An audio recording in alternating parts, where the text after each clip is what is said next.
Les premières réactions, évidemment, également en Belgique. Également, on retrouve Annie Bazard en direct de Bruxelles. Bonjour, les autorités belges à Annie vont tenir une conférence de presse dans à peu près une demi-heure.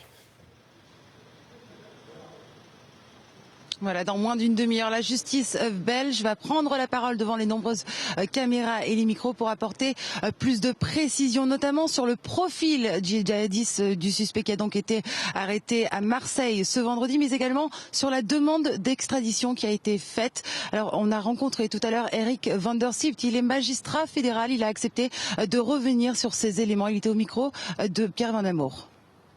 Pendant le contrôle à Marseille, on a retrouvé donc les armes qu'il a utilisées ici à Bruxelles, encore dans ses bagages, et les vêtements qu'il portait à ce moment également. Casquette. C'était une casquette, une veste et le pantalon et les chaussures. On a également retrouvé une caméra sur lui qu'il avait l'intention d'utiliser pendant les faits.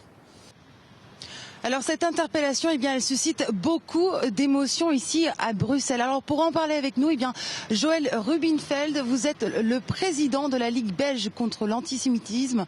On imagine que pour la communauté juive, c'est un peu le soulagement. Mais c'est un sentiment contrasté. D'abord, bien entendu, soulagement tant pour la communauté juive que l'ensemble de la communauté nationale, puisque nous avions potentiellement un terroriste en liberté qui était prêt à frapper à n'importe quel moment, n'importe où. Donc il y a d'abord le soulagement. D'autre part, il y a aussi une inquiétude, puisque la filière djihadiste syrienne se confirme.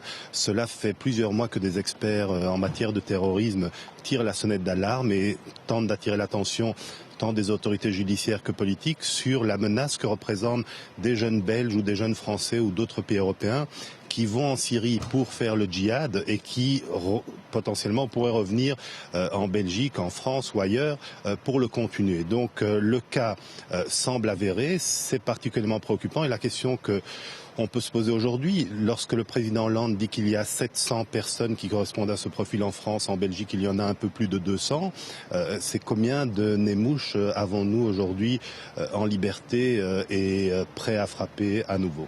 Alors la justice vous a prévenu avant de prévenir les médias ce vendredi, c'est bien cela?